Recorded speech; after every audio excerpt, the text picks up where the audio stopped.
Friends, जब आप counselling में जाते हैं अंडर ग्रेजुएट एमबीबीएस की, तो आपके दिमाग में पीजी का बहुत ज़्यादा डाउट रहता है कि पीजी कोर्सेज़ कहाँ से करेंगे। पीजी कोर्सेज़ अगर हम डिफरेंट स्टेट के जीएमसी से करते हैं तो क्या वहाँ पे हमको स्टेट कोटा का जो सीटें होती हैं 50% उसमें हमको मिलेगा चांस कि नहीं मिलेगा। कुछ कैंडिडेट्स ये सोचते हैं कि अगर हम डिफरेंट स्टेट से कर रहे हैं तो क्या हम प्रीवियस स्टेट के डोमिसाइल को क्लेम कर सकते हैं या उसके स्टेट कोटा की सीटों को क्लेम कर सकते हैं। बहुत सारा ऐसा कन्फ्यूज़न होता है। कुछ कैंडिडेट्स कहते हैं इंटरनल पीजी कोटा क्या होता है, कुछ कैंडिडेट्स कहते हैं कि यूनिवर्सिटी पीजी कोटा क्या होता है, स्टेट कोटा पीजी क्या होता है। 3 पार्ट में मैंने ये वीडियो डिवाइड किया हुआ है, university quota, internal PG quota और स्टेट कोटा। तो पूरा मैंने डिटेल में बताया हुआ। जितने भी पॉसिबल डाउट हैं कि एम्स से एमबीबीएस कर लिया, दूसरे एम्स से एमबीबीएस करना चाहते हैं तो प्रेफरेंस मिलेगा या नहीं मिलेगा, या दूसरे एमबीबीएस में ऑल इंडिया कोटा के थ्रू जा पाएंगे कि नहीं जा पाएंगे। तो इस तरह से जितने भी पॉसिबल डाउट है मैंने क्लियर किया हुआ है। इंटरनल पीजी से रिलेटेड जो भी आपके डाउट हैं वो मैंने क्लियर किया हुआ है इस वीडियो में। वीडियो को ध्यान से देखिएगा, लास्ट तक देखिएगा। आई होप कि आपका सारा डाउट यहाँ पे क्लियर हो जाएगा। फर्स्ट टाइम चैनल पे है तो सब्सक्राइब कर लीजिए, वीडियो को लाइक कीजिए और शेयर कीजिए, क्योंकि इससे बेहतरीन चैनल आपको नहीं मिलेगा। दोस्तों, बहुत सारे डाउट कैंडिडेट्स के होते हैं internal PG, state quota PG और यूनिवर्सिटी पीजी।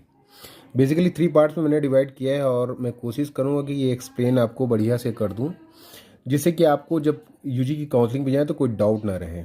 इंटरनल पीजी को पहले देख लेते हैं कि इंटरनल पीजी क्या होता है। इंटरनल पीजी या फिर इसको बोलते हैं इंस्टीट्यूशनल पीजी कोटा। ठीक है, इंस्टीट्यूशनल पीजी कोटा होता है क्या है कि कुछ इंस्टीट्यूट ऐसे होते हैं जो अपनी कॉलेज की यूजी एमबीबीएस जिन कैंडिडेट्स ने किया उनके लिए पीजी की सीटें रिजर्व करते हैं। कुछ सीटें पीजी की सीटें रिजर्व होती हैं। ठीक है, ऐसे बहुत कम ही इंस्टीट्यूट हैं। ठीक है, लेकिन फिर भी मैं आपको बता देता हूँ कि अगर ये इंस्टीट्यूट आपको मिल जाएं काउंसलिंग में तो आंख बंद करके ले लीजिएगा, क्योंकि इसमें इंटरनल पीजी कोटा होता है।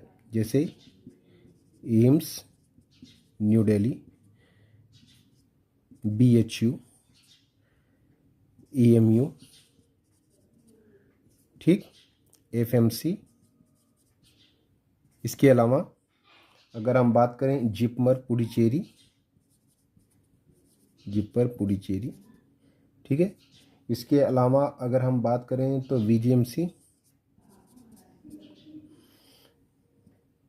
बीजीएमसी अहमदाबाद। ठीक है, ये रहा आपका इंस्टीट्यूशनल कोटा। बेसिकली इसमें देखिए इंस्टीट्यूशनल कोटा में होता क्या है। देखिए नॉर्मली पीजी की सीटें कैसे डिवाइड होती हैं। पीजी की सीटें डिवाइड होती हैं ऐसे, 50% सीट्स फॉर एआईक्यू और 50% सीट्स फॉर स्टेट कोटा। ठीक है, पीजी की सीटें इस तरह से डिवाइड होती हैं। ये 50% जो सीटें हैं वो ऑल इंडिया कोटा में, जिस तरह से 15% एआईक्यू आपको का होता है वैसे 50% एआईक्यू होता है, ऑल इंडिया कोटा के थ्रू ये क्लेम कर सकते हैं। लेकिन ये जो 50% सीट्स हैं इसमें कुछ परसेंट जो सीटें होती हैं वो रिजर्व होती हैं इंटरनल स्टूडेंट के लिए, इंटरनल पीजी के लिए। सपोज करिए कुछ परसेंट यहाँ पे होती हैं, अब बाकी जो बची वो फिर स्टेट कोटा कैंडिडेट्स के लिए होती है। मीन्स आप डोमिसाइल लगते हैं, आप क्लेम कर सकते हैं इसको। लेकिन इन सीटों को जो इंटरनल पीजी वाली तो वो केवल वही कर सकते हैं जिन्होंने यूजी किया हुआ है उस पर्टिकुलर इंस्टीट्यूट से। तो ये आपको समझ में आ गया होगा। तो ऐसे इंटरनल पीजी वाले इंस्टीट्यूट तो वही हैं गिने चुने जो मैंने आपको बताया। स्टेट कोटा क्या होता है, स्टेट कोटा पीजी। सपोज करिए आप स्टेट ए से एमबीबीएस कर रहे हैं। ठीक है, स्टेट ए से आपने एमबीबीएस किया, यूजी कोर्स किया। ठीक है, उसमें पीजी की सीटें हैं। पीजी की सीटें अगर आप पीजी करना चाहते हैं उसी इंस्टीट्यूट से, उसी स्टेट से, स्टेट ए से ही, ठीक है, और उस स्टेट का डोमिसाइल लगते हैं, या फिर कभी कभी क्या होता है कैंडिडेट्स, दूसरा मैं कंडीशन बताता हूँ, कभी कभी क्या होता है कैंडिडेट स्टेट ए से बिलोंग करते हैं और स्टेट बी में जाके वो स्टेट बी में जाके वो 15% AIQ के थ्रू MBBS करते हैं। ठीक है, यहाँ पे तो ठीक है, आप स्टेट बी में जाइए, जहाँ से भी आप MBBS कर रहे हैं, ठीक है, उसकी 50% सीट्स मीन्स 50% जो स्टेट कोटा और 50% AIQ कोटा, 50% AIQ। ये AIQ वाली तो अदर स्टेट के कैंडिडेट्स के लिए होंगी, मीन्स ऑल ओवर इंडिया के लिए होंगी। और जो 50% स्टेट कोटा की सीटें हैं, इसमें आप भी क्लेम कर सकते हैं, आपका डोमिसाइल कुछ भी हो, बस उस स्टेट उस कॉलेज से आपको MBBS करना ज़रूरी होता है। ठीक है, तो बहुत सारे कैंडिडेट्स ये डाउट रखते हैं कि सर अगर हम अदर स्टेट में चले गए, दूसरे स्टेट में, तो क्या 50% स्टेट कोटा मिलेगा हमको, वहाँ पे वो वाली सीटें मिलेंगी? तो उस इंस्टीट्यूट की तो आपको सीटें मिलेंगी, लेकिन अगर आप ये सोचते हैं कि लौट के अपने स्टेट में आ जाएं और सोचिए कि डोमिसाइल यहाँ का रखते हैं हम, तो यहाँ पे आप क्लेम नहीं कर पाएंगे। यहाँ पे आपको जो सीटें क्लेम करनी होंगी 50% AIQ के थ्रू क्लेम होंगी यहाँ की सीटें। तो ये एक ही जगह आपको ये बेनिफिट मिलेगा।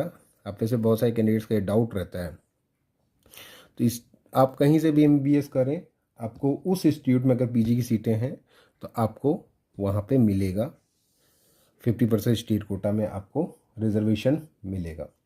लेकिन अगर आप फिर से लौटना चाहते हैं अपने स्टेट में, तो आपको वहाँ पे AIQ के थ्रू आना पड़ेगा। ठीक है, मैंने MGMS वर्धा का नाम नहीं लिया था। MGMS वर्धा ये भी इंटरनल PG में आता है, बहुत ही बढ़िया इंस्टीट्यूट है सेवाग्राम का। ठीक है, स्टेट कोटा भी मैंने एक्सप्लेन कर दिया है कि आप किसी भी स्टेट से करें, कहीं से भी करें, जिस इंस्टीट्यूट में आप कर रहे हैं उसमें आपको स्टेट कोटा का बेनिफिट मिलेगा, चाहे आपके पास डोमिसाइल हो या ना हो। हालांकि इसको चेंज करने वाले बहुत लोग थे, लेकिन चेंज नहीं हुआ। लेकिन अगर आप पुराने डोमिसाइल वाले स्टेट में जाना चाहते हैं तो फिर आपको ऑल इंडिया कोटा के थ्रू जाना पड़ेगा। ठीक है, अब यूनिवर्सिटी PG कोटा क्या होता है? जैसे अब आपका IP यूनिवर्सिटी हो गया, IP यूनिवर्सिटी कॉलेज हो गए, दिल्ली यूनिवर्सिटी के कॉलेज हो गए, MAMC हो गया, VMC IP यूनिवर्सिटी का ये बहुत बढ़िया कॉलेज है, ये मिले तो तुरंत ले लो। MAMC हो गया, UCMS हो गया, BSA, ये IP यूनिवर्सिटी के जो कॉलेजेस हैं, या दिल्ली यूनिवर्सिटी के जो कॉलेज है, इनका खुद का अपना यूनिवर्सिटी कोटा होता है, उसमें आप क्लेम कर सकते हैं। तो ये अलग है। पर्टिकुलरली इंटरनली जो सीटें होती हैं वो मैंने आपको बता दी है। सबसे इंटरनल PG कोटा ये यूनिवर्सिटी PG कोटा है। ठीक है, बाकी स्टेट कोटा PG मैंने आपको बता दिया। अब बहुत सारे कैंडिडेट्स का डाउट रहता है, बहुत सारे कैंडिडेट्स का डाउट रहता है कि अगर हम एम्स से, सपोज करिए एम्स से MBBS कर रहे हैं, ठीक है, और हमें अगर स्टेट कोटा में जाना है PG करने के लिए, स्टेट कोटा में PG करने के लिए, तो क्या हमें यहाँ का डोमिसाइल मान्य होगा? मीन्स यहाँ का 50% सीटें जो डोमिसाइल होती हैं वो मान्य होगी? नहीं होगी। आपको ऑल इंडिया कोटा के थ्रू जाना पड़ेगा, ऑल इंडिया कोटा का कंपटीशन फेस करना पड़ेगा। इसी तरह से अगर आप एम्स, सपोज करिए फॉर एग्जांपल एम्स भोपाल में है, ठीक है, और एम्स BBSR में जाना चाहते हैं, एम्स BBSR में जाना चाहते हैं, तो आपको ऑल इंडिया कोटा के थ्रू ही जाना पड़ेगा। एम्स में भी यही होता है कि एम्स में भी सीटों का डिस्ट्रीब्यूशन 50% AIQ की सीटें होती हैं, और 50% सीटें जो होती हैं वो उसमें कभी कभी इंस्टीट्यूट के जो कैंडिडेट्स होते हैं उनको प्रेफरेंस दिया जाता है। यहाँ पे कोई ऐसा नहीं है कि सीटें यहाँ पे इंटरनली स्टोर्ड रहती हैं आप लोग के लिए। यहाँ पे आपको केवल प्रेफरेंस दी जाती है। मीन्स पहले तो मेरिट की बेस पे पूरा सिलेक्शन होगा, 50% सीटें तो मेरिट के बेस पे हो जाएंगी ऊपर वाली। उसके बाद जो 50% सीटें बची उसमें भी आपको प्रेफरेंस दी जाएगी बेस्ड ऑन योर मेरिट। ठीक है, तो ऐसा नहीं है कि यहाँ पे इंटरनल कुछ ऐसा PG कोटा वोटा ऐसा कुछ नहीं होता है।